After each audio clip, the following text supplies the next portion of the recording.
The tactical transport shook violently as it cut through the Christmas Eve darkness, metal groaning against the turbulence like it might tear apart at any moment. Through the small windows, there was nothing but endless black broken occasionally by snow caught in the navigation lights. Lieutenant Marcus Webb checked his watch again, the third time in 3 minutes. It was 2,300 hours, and his special operations team sat in practiced silence, each man lost in his own pre-mission thoughts. Sergeant Cole Richardson cleaned his rifle with the same methodical movements he'd performed before every deployment for 8 years, the cloth moving over metal in patterns that had become meditation.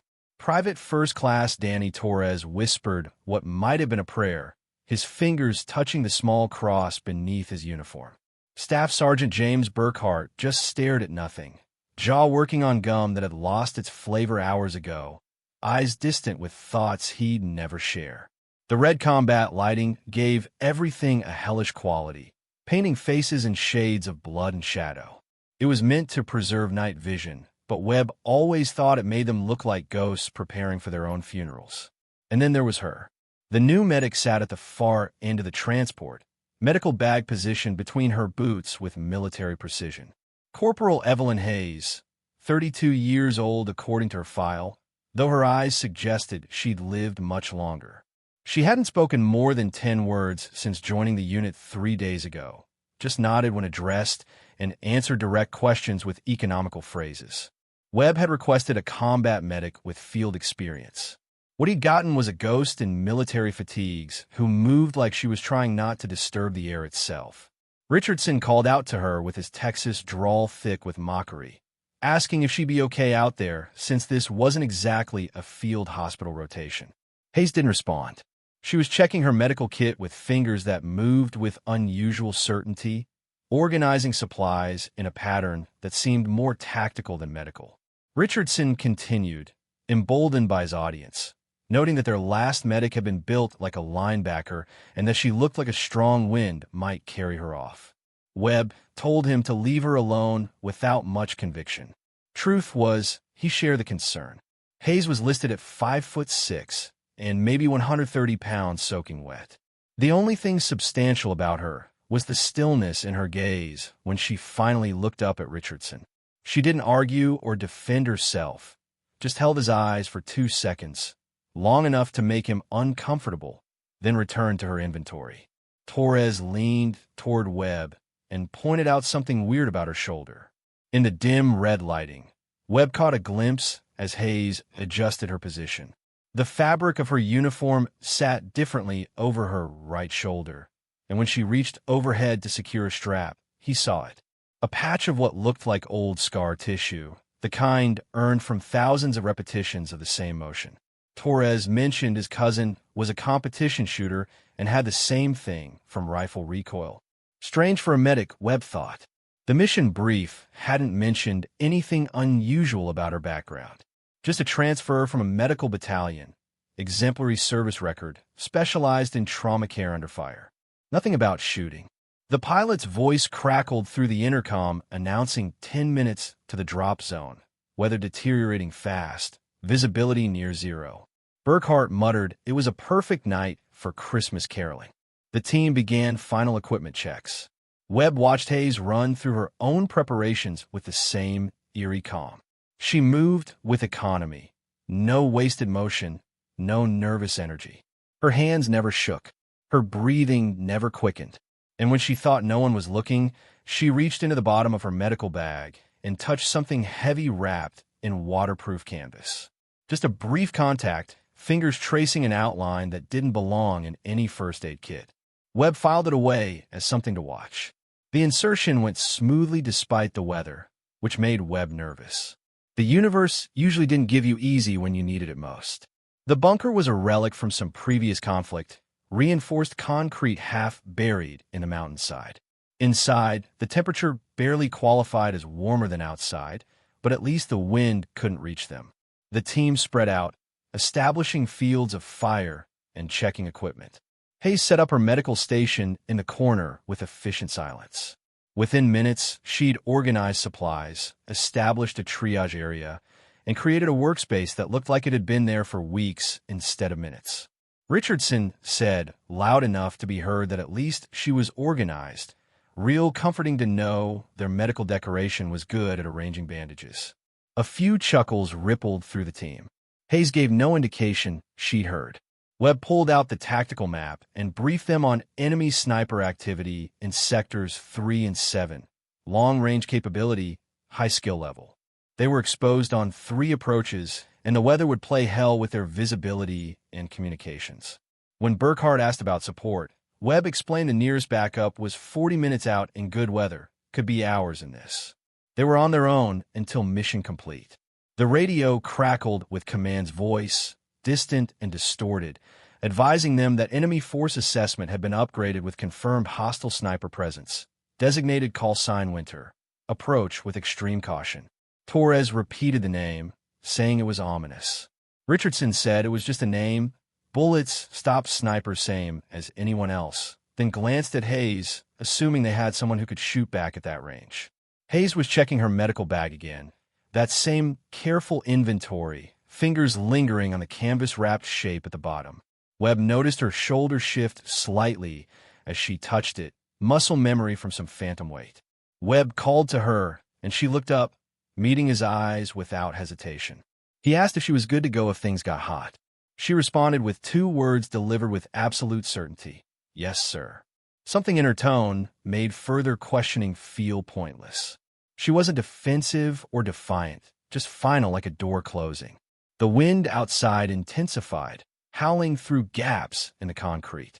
Somewhere in a distant city, Christmas lights were probably twinkling. Families gathered around tables laden with food and warmth and laughter. Here, 6 soldiers and 1 enigmatic medic prepared for violence in the dark. Webb watched Hayes from the corner of his eye. She positioned herself where she could see the entire bunker and both exits. Her medical supplies were arranged not just for accessibility, but for protection, bags positioned to provide cover, equipment placed to allow rapid movement. That wasn't standard medic protocol. That was someone who'd worked under heavy fire before. The attack came at 01:47 hours in that dead space between midnight and dawn when the world holds its breath. The first shot punched through the bunker's observation slit and sparked off the concrete wall 6 inches from Torres's head. The crack of the rifle came a half second later, muffled by distance and snow. Webb roared contact, sniper high ground northeast. The team scattered to defensive positions with trained efficiency. A second shot followed, then a third, each one precise and calculating, not suppressive fire but hunting shots. Burkhart called from his position that he couldn't get a visual. The snow was too thick, thermal whiteout. They were using the storm as cover. A fourth shot caught Torres in the shoulder, spinning him backward. He went down hard, gasping. Richardson shouted for a medic. Hayes was already moving. She crossed the exposed space without hesitation, sliding into position beside Torres with the kind of controlled movement that belonged in tactical training, not medical response. Her hands went to work immediately, cutting away fabric, assessing damage, applying pressure. She said through and through, missed the bone, he was going to be fine, her voice leveled despite the continuing fire. Another shot hit Richardson in the thigh, a grazing wound that bled more than it injured but took him out of the fight. 2 down, Webb assessed grimly. They were pinned. Hayes worked on Torres with mechanical precision, her movements economical and practiced. But Webb noticed something. She wasn't just treating the wound. Her eyes kept tracking toward the observation slit, calculating angles, measuring distances, reading the battlefield like someone who'd done it 1,000 times before. She said quietly while still working on Torres' shoulder that the shooter was northeast high ground, approximately 800 meters, maybe 850, wind from the west at 15 knots gusting to 20, snow reducing visibility to less than 100 meters for them. But the shooter had elevation and probably thermal. Webb stared at her and asked how the hell she knew that. A 6th shot answered him, close enough that concrete chips sprayed across the bunker. Burkhart said they needed to move, they were sitting ducks. Webb countered that if they moved they died. That shooter had all the advantages. The second they left cover he'd pick them off one by one. Hayes finished securing the bandage on Torres' shoulder and stood slowly, her eyes still fixed on that observation slit, where snow swirled beyond in white chaos that should have made precision shooting impossible. But someone out there was making it look easy. Webb ordered Hayes to get down. She didn't move, didn't even flinch when another round cracked past close enough to disturb her hair. Webb ordered her again as corporal. She asked permission to access her equipment, her voice different now, harder, the careful neutrality stripped away to reveal something sharp underneath. Webb said her medical equipment was already out. She said not that equipment. Hayes moved to her bag, knelt beside it, and pulled back the canvas wrapping at the bottom. What emerged wasn't medical supplies. It was a rifle, custom-built, matte black with a scope that probably cost more than Webb's truck, the kind of precision instrument that belonged to someone who measured the world in minutes of angle and wind drift. The bunker went silent except for the wind. Hayes assembled the weapon with movements so smooth they looked choreographed, each piece fitting together like she'd done it in her sleep, probably had. Webb asked slowly what the hell that was. Hayes checked the chamber, loaded a magazine, and finally looked at him. "Insurance, sir." Webb said he'd asked her a question. Hayes adjusted the rifle scope with minute precision, her fingers moving over controls that clearly weren't new to her. She said without looking up that it was a Macmillan TC-338, effective range 1,500 meters. She'd made kills at 1,700 in similar conditions. The temperature in a bunker seemed to drop another 10 degrees, but it had nothing to do with the storm. Richardson said from his position, pressing his hand against his bleeding thigh, that she was a medic. Hayes said she was now, but before, she finally looked up and Webb saw something shift behind her eyes, not quite memory, more like a door opening onto a room she'd locked for a long time, before she was very good at putting holes in people instead of patching them up. Another shot from outside struck near the bunker entrance. Whoever was out there was adjusting, finding angles, taking their time, professional work. Webb asked how good. Hayes said good enough that they gave her a call sign. Moving toward the observation slit with the rifle, her entire bearing transformed. The quiet medic was gone, replaced by something that moved like a predator calculating distance to prey. Good enough that she decided she didn't want to be that person anymore. And now, she positioned herself at the slit, the rifle coming up to her shoulder with the kind of natural motion that spoke of 10,000 repetitions. Her breathing slowed, deepened, fell into a rhythm that Webb recognized from his own sniper training. Now those men out there had killed enough people, and you're my team. Burkhart said she couldn't possibly get a shot in this weather, the snow alone. Hayes spoke without looking away from the scope, reciting wind driven from the west-northwest at 18 knots sustained 23 gusting, temperature -12 Celsius, humidity 97%, snow density moderate, falling at approximately 2 inches per hour. The shooter was using a hide approximately 840 meters northeast, elevation advantage roughly 200 feet, probably thermal optics, definitely experienced. Webb exchanged glances with his team. This wasn't medic knowledge. This was sniper doctrine, the kind of environmental awareness that only came from years of specialized training.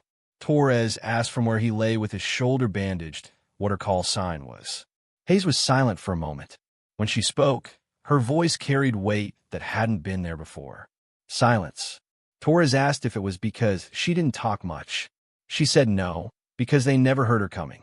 The enemy sniper fired again, and this time Webb saw Hayes track the muzzle flash through the snow, just a momentary flare of light, barely visible. Gone in an instant, but she'd seen it. She whispered that she'd got him. Webb said carefully that he needed to know what was happening here. Hayes said her file said medic, not what her file actually was. She made a minute adjustment to the scope.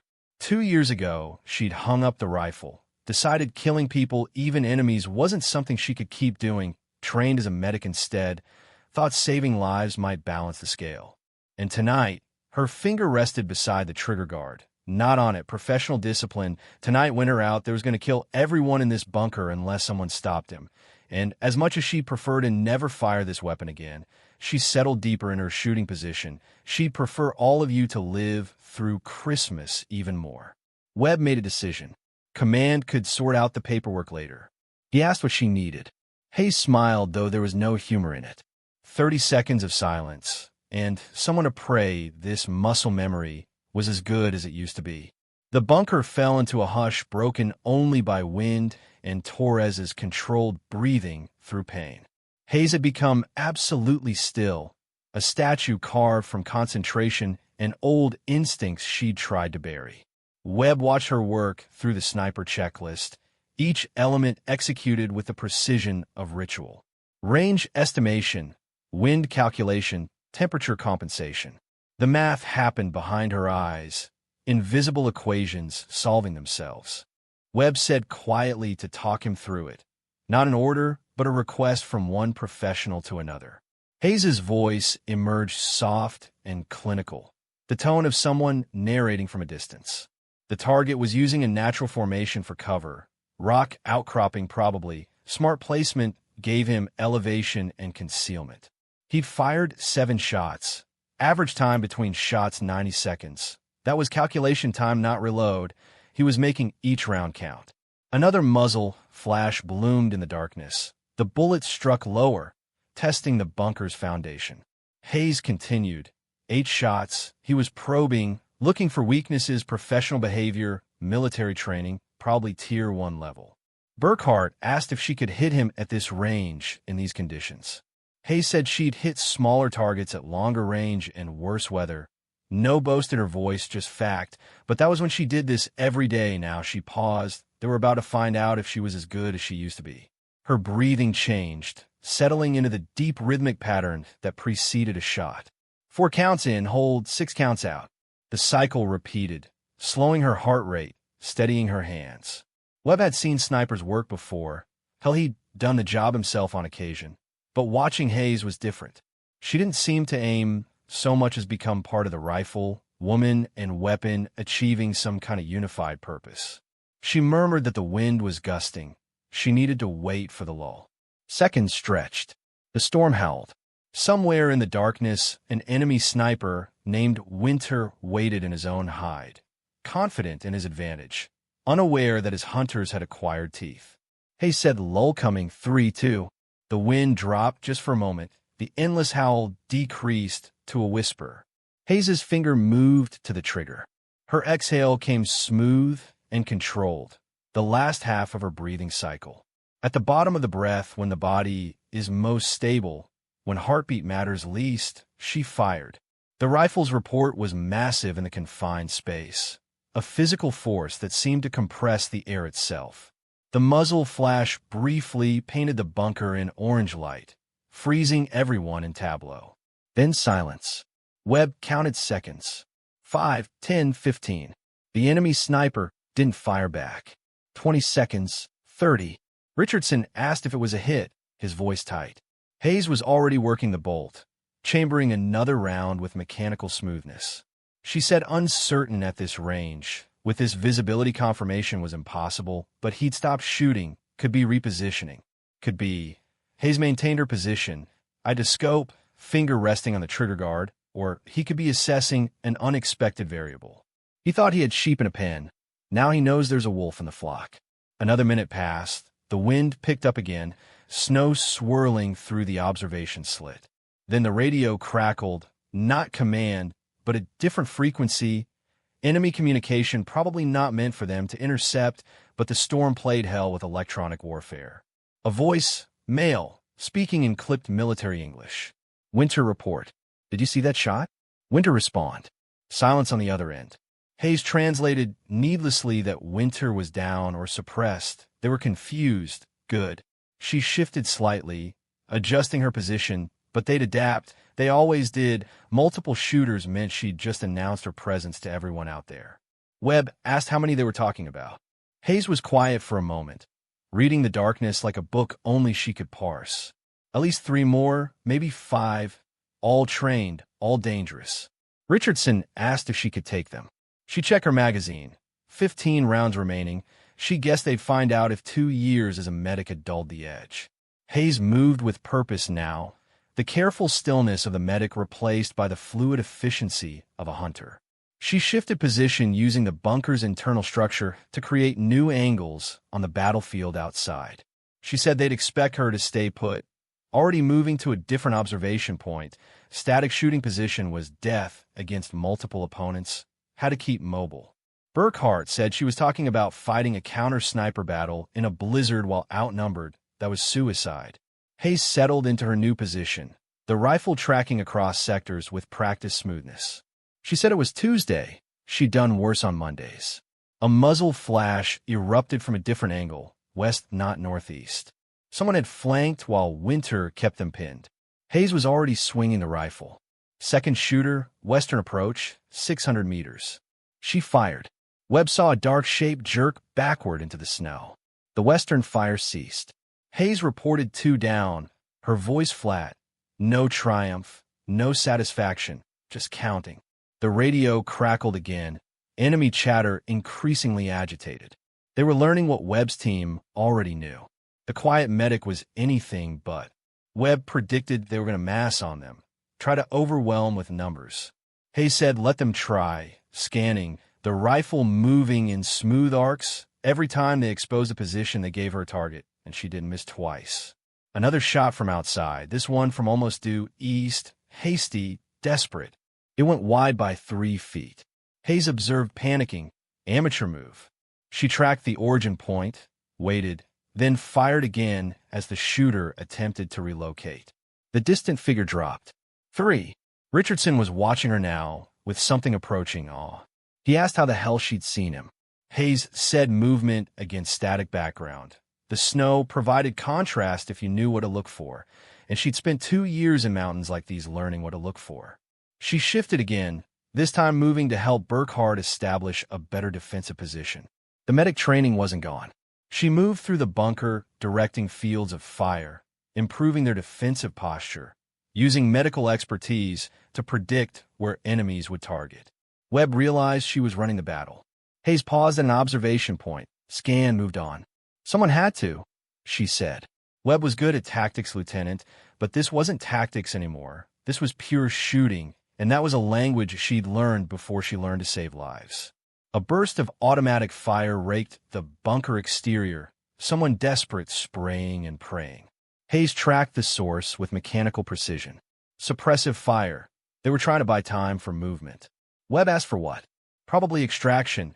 She said, they came here to hunt easy prey. Now, they were trying not to become prey themselves. She fired twice in rapid succession, both shots going to different targets. The suppressive fire stopped abruptly. 4 and 5. The radio was chaos now. Retreat orders in 3 different languages. Confusion and fear replacing military discipline. Hayes lowered the rifle slightly, listening. They were breaking contact. She said, professional forces don't run unless the cost exceeds the mission value. Torres said from his position, his wounded shoulder forgotten in the spectacle, that she'd made herself more expensive than they'd bargained for. Hayes said she'd made them remember why you don't underestimate the quiet ones. Checking her ammunition, counting rounds with fingers that had done this calculation 1,000 times. 10 rounds left, probably wouldn't need them now. The storm continued its assault, but the human violence had ceased. Minutes passed without shots, without muzzle flashes in the darkness. Finally, the radio crackled with command's voice, distant but clear enough. All stations, satellite coming back online. Emergency channel available, medevac inbound, ETA 20 minutes. Webb looked at Hayes, who was methodically cleaning her rifle with a cloth from her medical bag. He said she guessed she still knew how to shoot. She didn't look up. Muscle memory, she said, like riding a bike, except the bike kills people and you spent years trying to forget how to ride it. Webb asked if she had regrets. Hayes paused, cloth halfway down the barrel. Ask me again when Torres and Richardson are safely in a hospital. The medevac arrived 20 minutes later, its rotors churning snow into temporary whiteout. Combat medics poured out, professional and efficient, taking charge of Torres and Richardson with practiced skill. Webb watched Hayes hand off her patients, providing concise medical briefings that included wound classifications, treatment administered, and prognosis. The transformation was immediate. She was just a medic again, speaking in medical terminology, focused on patient care. But the medevac crew wasn't fooled. One of them, a grizzled sergeant named Martinez, glanced at the rifle case beside Hayes's medical bag and raised an eyebrow. He said he'd heard chatter on the command net about a sniper in this sector, someone who just scattered an entire enemy company with a single shot at extreme range. Hayes didn't respond, busy organizing her remaining medical supplies. Martinez continued that he'd also heard rumors about a shooter called Silence who dropped off the radar 2 years ago. Legend was she could hit targets most people couldn't see, then disappear like she was never there. Hayes closed her medical bag with deliberate care. She said quietly that legends were usually exaggerated. Martinez agreed. Usually, but sometimes they were underestimated. He gestured toward the medevac, saying wounded were stable. Good work, Corporal. Hayes said she was just doing her job. Martinez asked which job, but he was smiling slightly, and there was respect in his eyes as he turned away. After the wounded were loaded and the medevac lifted off, Burkhart approached Webb quietly with a question about the after-action report. Webb looked at Hayes, who was meticulously cleaning her rifle one final time before stowing it. Every movement careful, almost reverential, like someone handling something sacred and terrible in equal measure. Webb said slowly that they came under enemy sniper fire, multiple casualties. Their medic engaged hostiles to protect the wounded and succeeded in suppressing enemy action until reinforcements arrived. He paused. That's what the report would say. Burkhart asked about the rest of it. The rest of it, Webb said, was between this team and nobody else. He raised his voice, slightly asking if that was clear to everyone. Affirmatives echoed through the bunker. When Hayes looked up, there was something in her expression that might have been gratitude. Richardson limped over, favoring his bandaged leg. He said, "Hey, Hayes," and when she looked at him, he said simply sorry for the crap he'd said before about her being decoration. She said he didn't know. Richardson said that wasn't really an excuse for being an ass, extending his hand, asking if they were good. Hayes took it, her grip firm. "They were good, Sergeant." After he'd moved away, Webb approached her with a question. When she'd signed up as a medic, was this always the plan? Keep the rifle in her bag just in case. Hayes was quiet, studying the weapon in her hands. Finally, she looked up. She said she'd hoped she'd never touch it again, that she could just save lives and forget she was ever good at taking them. But she also knew that hope wasn't a plan and the world didn't care about what we wish we could be.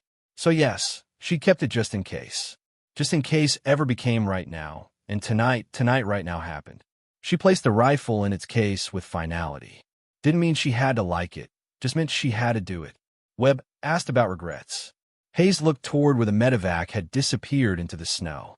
She told him to ask Torres and Richardson if they regretted being alive. That was the only metric that mattered right now. 6 years after the night, they stopped calling her the quiet medic. Christmas Eve found Evelyn Hayes in a different bunker, this one equipped with central heating, comfortable chairs, and a coffee maker that actually worked. The Veterans Clinic sat on the edge of a small Montana town, serving former soldiers who traded combat boots for civilian shoes, but still carried the weight of service. Hayes ran the place, her dual expertise in trauma medicine and understanding the particular silence that came after war, making her uniquely qualified. Tonight the clinic was closed for the holiday, but Hayes had stopped by anyway. She often did on Christmas Eve, though she'd never examined why too closely. The office was sparse, medical certificates on one wall, a few photos on her desk, no medals displayed though she had them. The Distinguished Service Cross was in a drawer somewhere along with 2 silver stars and a Purple Heart she'd never mentioned to anyone. The only photograph that mattered sat in a simple frame. 6 soldiers in winter gear taken by a medevac crew on a snowy mountainside. Webb, Burkhart, Richardson, Torres, Martinez, and Hayes.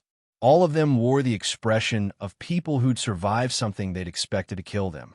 She got a card from Torres last week. He was teaching high school history in California, married with 2 kids. Richardson had retired from the Army and opened a gun shop in Texas. Burkhart was contracting somewhere she couldn't ask about. Webb had made major and was running training operations stateside. They'd all moved on with their lives, carrying that night like a scar that had healed clean. Hayes poured herself coffee, settled in her chair, and did what she did every Christmas Eve. She opened the rifle case. The Macmillan TC-338 sat in its foam cradle, meticulously maintained but unfired since that night. She cleaned it anyway, the ritual as much meditation as maintenance. Her hands moved through the familiar motions, muscle memory that time hadn't erased. She reassembled the weapon, sighted through the scope at nothing, then locked it away again.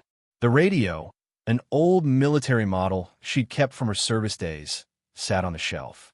She turned it on, let it cycle through frequencies, mostly static, a few distant conversations, Christmas music from some station bleeding through, and then briefly a familiar voice. All stations, this is Webb. Anyone listening tonight?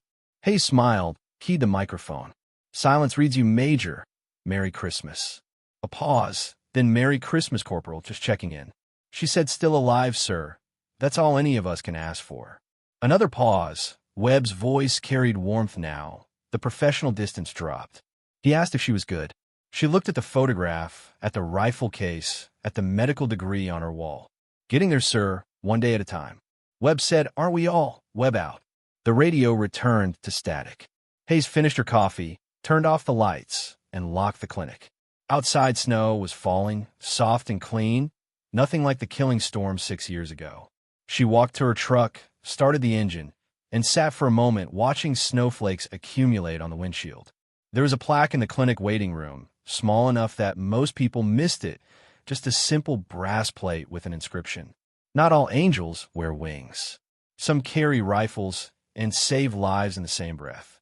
No attribution, no names, just a reminder that salvation sometimes came from unexpected places delivered by quiet people nobody noticed until the moment they had to. Hayes put the truck in gear and drove home through the snow, carrying her silence like the gift it had always been. Silent night, holy night, all was calm because someone made sure it was.